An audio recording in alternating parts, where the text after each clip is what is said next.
everyone, and welcome back to my channel. My name is TitaniumBuilt, or Tanya. If you are new here, welcome, and welcome back to all my Titans that are here for yet another upload. I really do appreciate you guys joining me for every single video and every single live that I do. If you appreciate today's case coverage, I hope that you'll consider subscribing to the channel. It is free to do, and it does help me grow a lot. While you're at it, if you don't mind, giving me a thumbs up, that would be great. So that way it gets me boosted into the algorithm a little faster. Comment your thoughts below because I do really appreciate those as well. We also have a membership now that you can join, and you get different perks for different tiers. So there is Titan Tier 1, where you'll get some like personal membership messages, things like that. You'll be able to see the community posts, some videos, all that good stuff. A lot of stuff I can't really put on YouTube. Those are the things that you'll be able to see. And it does go up to a Tier 3. And in the Tier 3, you get everything that Tier 1 and Tier 2 gives you, but you also get life vlogs, and you'll get like bloopers behind the scenes, things like that, pictures with me and my dogs. I don't know, things like that. So if that's something that you're interested in because you do love the channel and you want to see me grow, it is available to join. You can just click right there, join underneath this video, or you can go to my main page and it's located right there as well. Okay, so let's go ahead and get into today's case coverage. But before we do, I just have a couple of things to let you know really quick. I do have my window open over here to let some cool air in because these lights are super hot. So if you hear birds flying overhead, I have like geese. They just did that a minute ago and it freaked me out. So if you see me jump, that's why. Also, I have a guy that likes to smoke outside downstairs, and he likes to cough after every puff. If that happens, I will try to cut the tape and just record after he is done. But if you hear a cough here or there, that's why. Sorry, guys. Something really, really amazing has happened in the true crime community, and I could not be happier to let you guys in on this little bit of news. We always have so much bad stuff, it seems like, that comes in the true crime community. I mean, obviously, unaliving is a huge one. But when you have, an unaliving of two girls and there are cases unsolved for years, 5 years, going on 5 years, when you find a break in the case and it's actually a relevant one, that's a really good day in the true crime community, to me anyway. So we've had a lot of bickering and a lot of fighting in the true crime community with different creators. You guys have seen it, you've heard it, I've explained it on my lives. But if we could just set all that aside for like a couple days, because it's not about us right now, it's about Abby and Libby, and they're finally going to be seeing some sort of justice that they deserve. A news conference that's going to bring us all an update on the Delphi case will take place Monday at the Delphi United Methodist Church, and they announced this Friday afternoon, and that was announced by the Indiana State Police. A news release from the state police did not specify what the press conference would be about, nor did it hint at the contents of that. You'll have several agencies at the press conference because, several agencies were involved in this case. But the agencies that will be there include the Indiana State Police, Carroll County Sheriffs, which is Delphi Police Department, United States Marshal Service, and the Carroll County Prosecutor's Office. I cannot actually stream the live for you guys. I thought I was going to be able to, but I kind of forgot. I get this patch off tomorrow, so the final countdown is happening. So unfortunately, I cannot, have the live on my channel, but I did give you guys some references to where you guys can watch the press conference. My doctor's appointment is at 9:30 tomorrow, so I am going to try to stream it somehow for you guys at 10 o'clock. I'm thinking if I don't get out of there on time, maybe I could just stream it from the doctor's office while, I'm waiting, and we'll talk about it because we're going to talk about it afterwards anyway. Or I don't know, we'll figure it out. If not, I'll just come on later on in the day because I want to discuss what was said at this press conference. I'm just really curious to know. So with that being said, there's a couple places that you can watch this. I'm not sure if you guys have TV where you're at, or if you just use YouTube, or you just use the internet. So I gave you a few different options. You can actually even do the radio. So AM and FM radio. AM radio, it's going to be on 1190. And on FM, it's going to be on 107.5. YouTube, I've seen it. It's going to be on WGN News channel. Zavgirl is streaming it live, of course, and I'm going to try to stream it myself. If you're going to be watching this on TV, you can watch it on NBC Chicago, which I'm sure is just probably any NBC network will have it on there for you. I will try to remember to link those places that you can watch that below as well. So that way you guys don't have to keep coming to the video to find it. So you probably know that today's case coverage is going to be over, the unaliving of poor Abigail Williams, age 13, and Liberty German, age 14. And it's actually an update on the case, which you kind of knew that. And I'm sure that if you have not been living under a rock the last couple of days, you know what I'm going to say. And my face is getting red because I'm just really that happy kind of about this case. This is what can make me happy, I guess. I have been following this case for the last 5 years since it happened. And today I can actually make a video and say the police have made an arrest in this case. Richard Allen, age 50, was arrested on suspicion of unaliving, officials released. So how did the story start?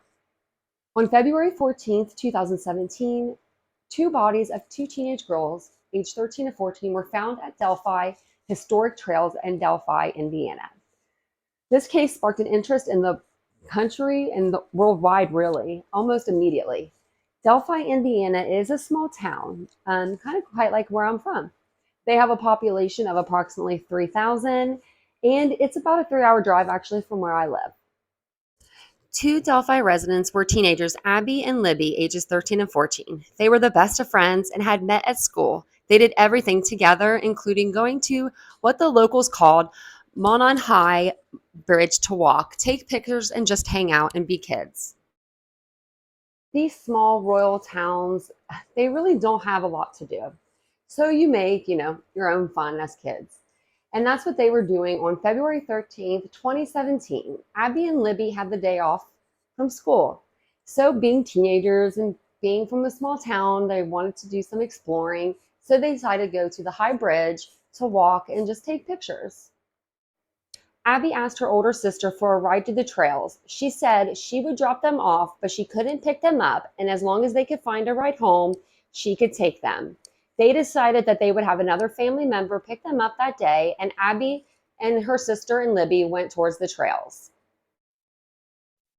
She dropped the girls off around 1:30 p.m. that afternoon, and she told her sister goodbye and that she loved her and she would see her later on that evening. They were supposed to go to the trails like any ordinary day, like they've done a million times before.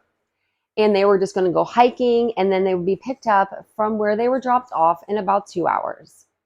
At 2:09 p.m., Libby posted to social media like she usually did. She posted a picture of Abby on High Point Bridge.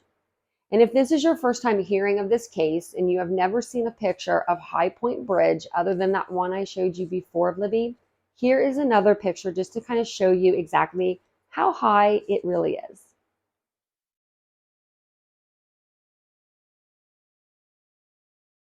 At 3 p.m., Libby's grandfather is on his way to pick the girls up from High Point Bridge and the meeting spot that they were supposed to be meeting him at.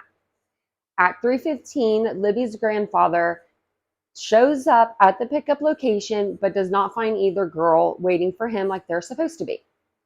So he waits around, and at 4 p.m., he calls Libby's grandmother to let her know, like, hey, I cannot find the girls, and the girls are not answering the phone. At 5:30 p.m., the girls were officially reported as missing. They knew right away that their girls are not going to just run off and take off. They're just not going to do that. They're very, mature and very good girls. So at 5:30, they report them missing, and at 6 p.m., because it's a small town, the whole community is gathered around and helping search for Abby and Libby. They had to stop when searching at dark because of the rugged terrain in the area. You saw where the bridge was. They just couldn't risk hurting anybody else trying to find these girls. The next day was February 14th, Valentine's Day. And that was, and that February 14th around noon, the bodies of the girls were found. and they were found about a half a mile from the bridge. So that's all that we knew February 14th. I remember hearing that news and just being like, I just felt really bad for their parents and really bad for their families. So after they found their, the girls, February 15th, I'm going to call them the girls, but the girls were identified as Abby and Libby. At 7 p.m., they released an image, the sheriff's department released an image of a man walking on the bridge around the time of the girls' disappearance. We later found out that that picture was actually taken from Libby's phone. On February 19th, they officially named this man as their person of interest or their prime suspect in the case. February 22nd, they released an audio clip of the man saying, "Down the hill." And if you guys have been following this case, you guys could probably hear his voice saying that as I'm saying it to you guys right now. We don't hear about another update until, unfortunately, February 22nd, 2019. This is when the police decided to release a new composite sketch of the suspect. I'm going to show you both pictures that were released. That way you can clearly see where the confusion came into place when these two composites were put side by side. They said that this new sketch would be more accurate than the prior sketch that we were given. The first picture is the second composite. The one in the middle is the actual picture Libby took of the man of the bridge. So freaking smart. The third picture is of the first composite we were shown. The cops released that 3-second audio clip, "Down the hill." Then the case goes dormant yet again until April 25th, 2021, Indiana State got $100,000 in donations, and I thought for sure this case would be solved, but no arrests were made. Then we hear on December 1st, 2021, the police released a statement asking the community for any info they would have on a social media account called Anthony Shots. They asked for any interactions or any communication with that social media account. They also posted this person's Instagram for tips. The police didn't offer any more information other than that, just like what I said, that's really all they offered for us. They didn't say that it was in relation to any case for that matter as well. On March 25th, 2022, a podcast found legal documents saying that Keegan Anthony Klein was the one that created the profile for Anthony Shots and that it was a catfishing scheme profile. He is currently in jail for 30 felony charges and won't be seeing the light of day. I am adding this in because he was speculated to have had something to do with Abby and Libby's unaliving, but they found no evidence of that. May 2022. Then Ron Logan came on their radar. This is the property that Abby and Libby were found on. Because he had lied for his alibi for the day of the crime, but he was never arrested and is believed to not be related in this case. We didn't hear much after that update. I remember looking up the case every 3 to 6 months or so and not hearing anything and being very discouraged about not hearing any good news or any news about the case at all. So when I heard Friday that there was a man in custody, I couldn't believe it. I really couldn't believe it. I literally cried, and because it was so long overdue. The cops always suspected that the person who did this was from the area. Well, they couldn't have imagined that he would live only 3.5 miles from the bridge. He literally was there the whole time. Really. How could someone not have spotted this man and put the two together? He looks just like the two composites put together, just like the lead investigator in this case had said all along. The lead investigator in this case said, and I remember during an interview, he said, the suspect in this case is going to be a combination of suspect composite drawing A and suspect composite drawing B. And I thought in my head, he is so far out of left field with that one. How can they look like this person, but not, I don't know. You know what I mean? I just really did not think that made sense. But I was wrong.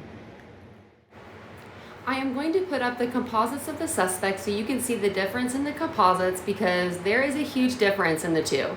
I remember the lead investigator, like I said, doing an interview a couple years ago, and he said that the suspect looked like a combination of the two, and he was right. That's all the information that we have for now. Like I said at the beginning of the video, I told you that the Carroll County Sheriff is holding a press conference Monday at 10 a.m. And I also listed a few places you could watch it for free, try to help you guys out. Also, I'm going to try to stream it for you guys at the doctor, but we'll just see how that goes. And if not, I will jump on when I get home after the doctor. That way, hopefully you guys can see my beautiful new eye. So thank you so much again for spending a little bit of your day with me. I hope you enjoyed the content and the case coverage today. And if you did, please give this video a thumbs up. Please subscribe to my channel and ring that bell icon to be alerted to all new content that I put out, because I put out a lot. It's almost daily actually. And I will see you guys in my next video. Bye guys. Please don't forget to subscribe, like, and comment your thoughts on today's case.